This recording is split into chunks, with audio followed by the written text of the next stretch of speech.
Morning student. आज हम BEd second year में पेडागॉजी ऑफ ज्योग्राफी के अंतर्गत आज का हमारा टॉपिक है सर्वे दृश्य संसाधनों की उपयोगिता। जो सर्वे दृश्य संसाधन होते हैं उसका उपयोग करके हम कैसे शिक्षण कार्य को रुचिकर बना सकते हैं, इसके अंतर्गत कुछ पॉइंट है जिसका आज हम अध्ययन करेंगे। सबसे पहले हम देखते हैं उपयोगिता के अंतर्गत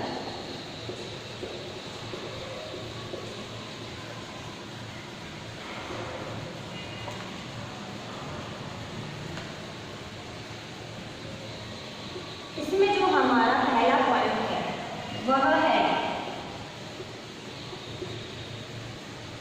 विषय वस्तु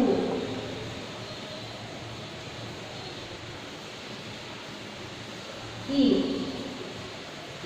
स्पष्टता में सहायता।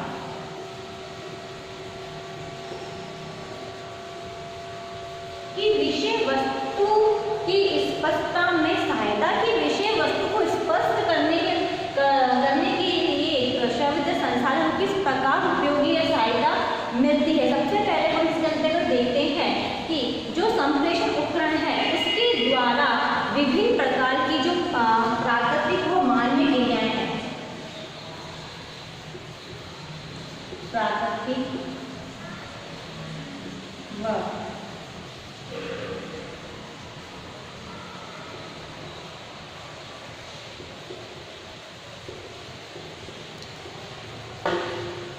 जो प्राकृतिक चीज होती है और प्राकृतिक चीजें होती हैं जो मानव द्वारा क्रियाएं की जाती है या हम कहें प्राकृतिक असला प्रक्रिया होती है, उनके सिद्धांतों आदि से संबंधित विषय ज्ञान को हम आसानी से स्पष्ट किया जा सकता है।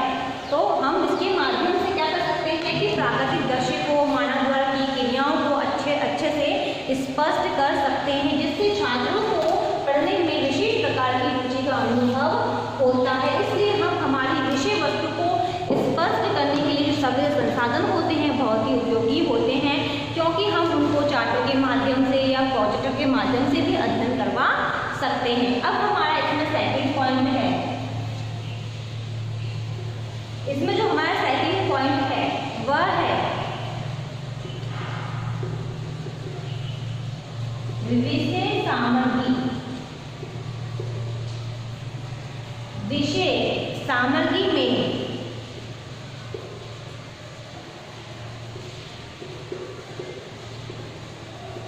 रोचकता का विकास करना।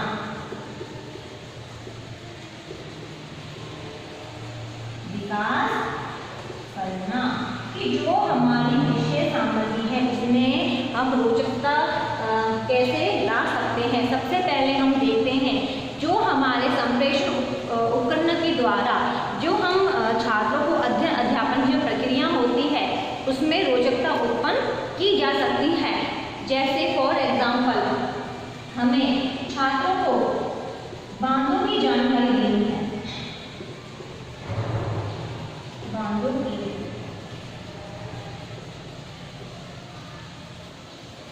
जानकारी प्रदान करते हैं।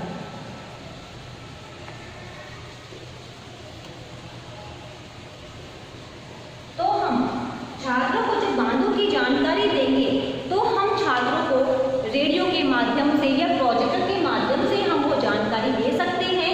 जब हम बांधों की जानकारी इनके माध्यम से देंगे तो छात्रों को उस विषय सामग्री के अंतर्गत रोचकता उत्पन्न होगी, क्योंकि छात्र उस चीज को पाठ्य पुस्तक से पढ़ने के अलावा वह जब उस चीज को प्रोजेक्टर के माध्यम से या रेडियो के माध्यम से सुनते हैं तो उन्हें उसमें इंटरेस्ट होता है, वह रुचिपूर्ण उस चीज को देखने लग जाते हैं। तो हम इसके अंतर्गत देखते हैं कि विषय सामग्री में रोचकता का विकास संप्रेषण उपकरण के माध्यम से कर सकते हैं।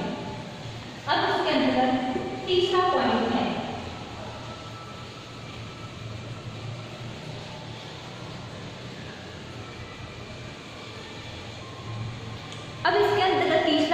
है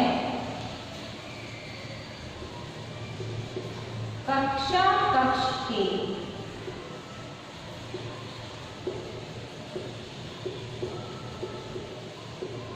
वातावरण को,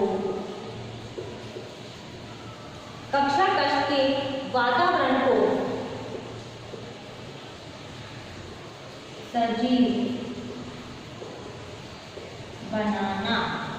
अब हम कक्षा कक्ष के वातावरण को सजीव सक्रिय कैसे बनाएंगे? सर्वप्रथम हम देखते हैं कि जो संप्रेषण उपकरण है उसका अगर हम ध्यानपूर्वक उसका उपयोग करें तो कक्षा के वातावरण को हम सजीव सक्रिय बना सकते हैं। क्योंकि हमने देखा है कि कक्षा में अधिकतर जो बच्चे होते हैं वह जो लास्ट की पंक्ति में बैठे होते हैं वह अन्य प्रकार की शरारतें करते हैं, वह पढ़ाई भी नहीं करते, उनका मन भी पढ़ाई में नहीं लगता है। तो हम इसमें इस कक्षा कक्ष के वातावरण को सक्रिय बनाने के लिए क्या करेंगे कि हम छात्रों को पर्वतों का ज्ञान देंगे।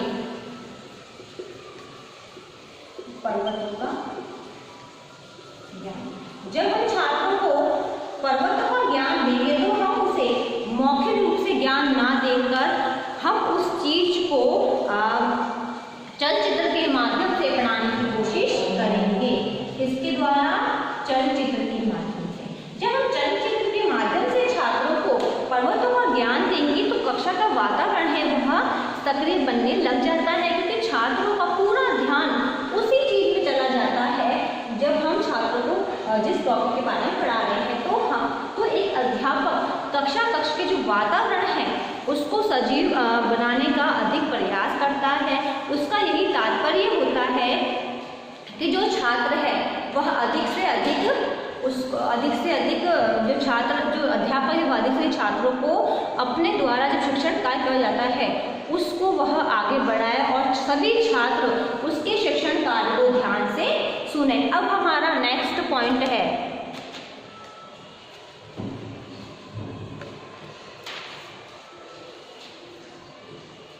अनुशासनहीनता।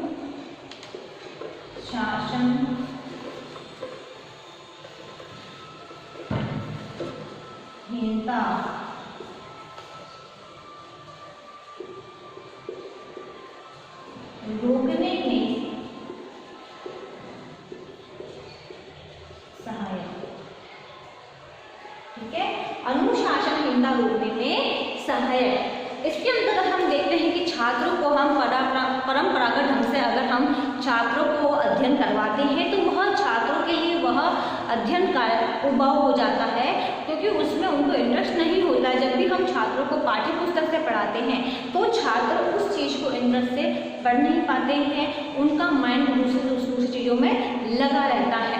तो हम इसके लिए क्या करते हैं, जब वह पढ़ाई में ध्यान नहीं देते हैं तो छात्र क्या करते हैं, एक दूसरे से छेड़छाड़ भी करने लग जाते हैं, या हम ये कहें कि अन्य प्रकार की शरारतें करते रहते हैं, जिससे शिक्षण अधिगम की जो प्रक्रिया है वह ठप हो जाती है और वह अध्ययन कार्य नहीं करते हैं।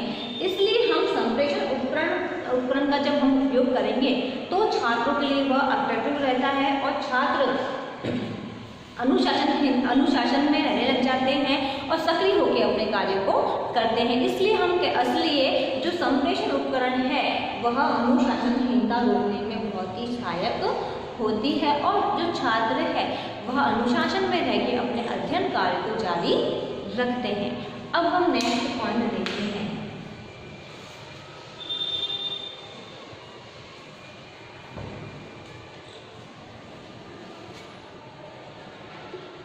प्रत्यक्ष अनुभव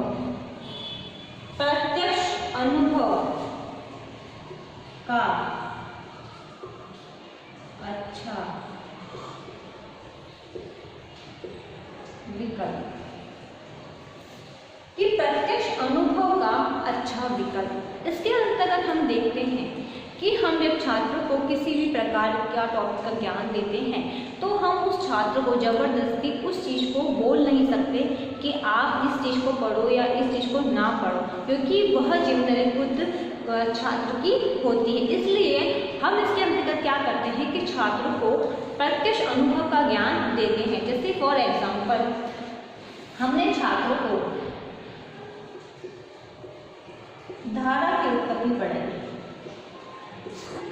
या हम कहें कि ज्वार भाटा पढ़ाएं, उत्पत्ति और ज्वार भाटा को हम चलचित्र के माध्यम से बता सकते हैं, या हम कहें कि हम उनको प्रोजेक्टर के माध्यम से भी अध्ययन करवा सकते हैं। जब हम इन दोनों को प्रोजेक्टर के माध्यम से, चलचित्र के माध्यम से हम अध्ययन करवाएंगे तो छात्र को वह चीज प्रत्यक्ष अनुभव होगी, जैसे कि उन्हें लगेगा कि हमें ये चीज प्रत्यक्ष दिखाई जा रही है, जिससे क्या होता है कि छात्रों को वह चीज प्रत्यक्ष अनुभव होने लगती है। क्योंकि हम छात्रों को जब एक पाठ्य पुस्तक से अध्ययन करवाते हैं या हम कहें करवाते हैं, जब हम छात्रों को वही चीज़ प्रत्यक्ष दिखाते हैं तो छात्रों को प्रत्यक्ष चीज़ देखने पर ज़्यादा समझ में आता है और वो उस चीज़ को जानने में रुचि भी रखते हैं। इसलिए संप्रेषण उपकरण के माध्यम से हम छात्रों को किसी भी चीज़ को प्रत्यक्ष अनुभव करवा सकते हैं और छात्रों को उसको पढ़ने में इंटरेस्ट भी होता है। अब नेक्स्ट पॉइंट है, इसके अंदर नेक्स्ट पॉइंट है शिक्षण।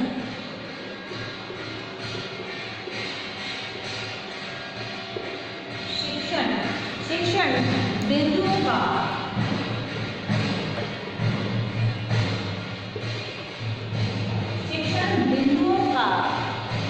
विकास।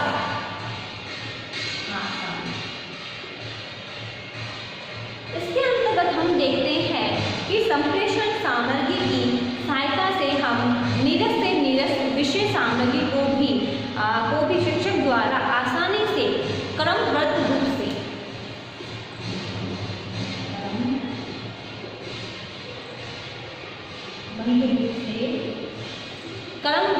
रूप से पढ़ाया जा सकता है। क्योंकि एक अध्यापक ही ऐसा होता है कि जो टॉपिक्स के अंतर्गत वह उन शिक्षण बिंदु या हम कहें उप शिक्षक को निकालकर छात्रों के सामने प्रस्तुत कर सकता है। क्योंकि अध्यापक के हाथ में होता है कि वह किस प्रकार से अध्ययन कार्य करवा रहा है। क्योंकि अगर कोई टॉपिक है जो हमें लगता है कि छात्रों को पढ़ने में उस प्रकार की कठिनाइयाँ आएंगी या छात्र उस टॉपिक को पढ़ने में कोई इंटरेस्ट नहीं रखेंगे, तो हमें क्या करना चाहिए कि हमें छात्रों को शिक्षण बिंदुओं को निकालकर छात्रों को अध्ययन कार्य करवाना चाहिए। अगर हम उस जो टॉपिक है जो छात्रों को शीघ्र समझ में नहीं आएगा, उसको अगर हम शिक्षण बिंदुओं के माध्यम से स्टेप बाय स्टेप अगर हम पढ़ाते हैं तो छात्रों को पढ़ने में रुचि उत्पन्न होती है। तो शिक्षण बिंदुओं का विकास करना भी इसके अंतर्गत आसान हो जाता है। अब नेक्स्ट पॉइंट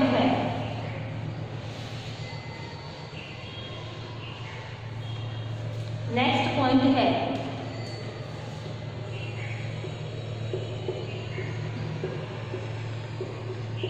मनोवैज्ञानिक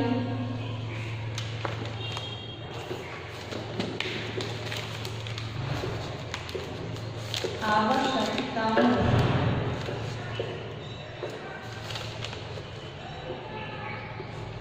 की पूर्ति। मनोवैज्ञानिक आवश्यकताओं की पूर्ति हम इसके अंतर्गत देखते हैं कि जो कक्षा में जो विद्यार्थी होते हैं वह सभी एक समान नहीं होते। फॉर एग्जाम्पल कोई भी विद्यार्थी है तो वह देखकर सुनकर ज्ञान प्राप्त कर लेता है, तो कोई देखकर ही प्राप्त कर लेता है, और कोई सभी प्रकार के विद्यार्थी होते हैं। क्योंकि सबका मानसिक विकास अलग अलग लेवल का होता है। तो हम संप्रेषण उपकरण के उपयोग से हम इस चीज का उपयोग हम कर सकते हैं, जिससे जिस छात्रों को देखकर या सुनकर समझ में नहीं आ रहा है उनको हम संप्रेषण उपकरण के माध्यम से वह चीज दिखाकर छात्रों के सामने प्रस्तुत कर सकते हैं, जिससे छात्रों में मनोवैज्ञानिकता का विकास होता है और छात्र उस चीज को पढ़ने में इंटरेस्ट रखते हैं। अब नेक्स्ट पॉइंट है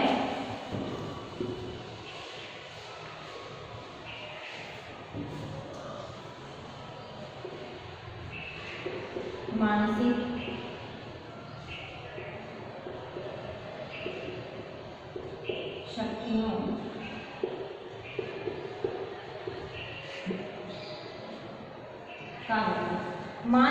शक्तियों का विकास। संप्रेषण उपकरणों का उपयोग करने के कारण जो शिक्षार्थी है वह किसी वस्तु, स्थान या हम कहें आंकड़ों का निरीक्षण करके या तुलना करके विश्लेषण करना सीख जाता है तथा तथ्यों के आधार पर वह निष्कर्ष पर पहुंचने की क्षमता भी उसमें आ जाती है। इस प्रकार संप्रेषण उपकरण के माध्यम से जो छात्र हैं उनकी मानसिक शक्तियों का विकास होता है, क्योंकि छात्र किसी भी वस्तु, स्थान के बारे में जानकारी प्राप्त कर लेते हैं और आंकड़े प्राप्त कर लेते हैं और आंकड़ों के माध्यम से वह किसी तथ्य या निष्कर्ष पर पहुंचने की क्षमता का विकास उसके अंतर्गत हो जाता है। तो ये था मानसिक शक्तियों का विकास। तो ये था हमारा संवेदन संसाधनों की उपयोगिता की संवेदन संसाधन किस प्रकार उपयोगी है, उपयोगी होते हैं, जो छात्रों के जो शिक्षण कार्य होते हैं उसको रुचिकर बनाने का कार्य वह साथ साथ करते हैं। जो इसके अंतर्गत हमने कुछ पॉइंटों का अध्ययन किया था।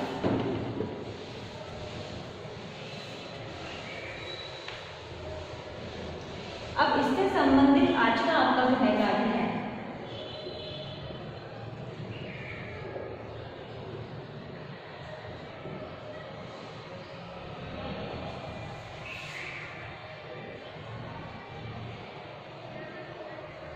सव्य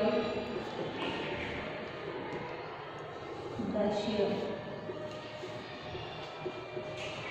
संसाधनों की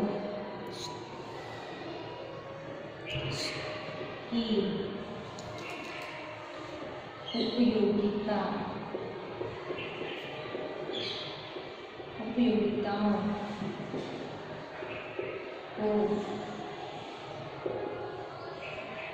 स्पष्ट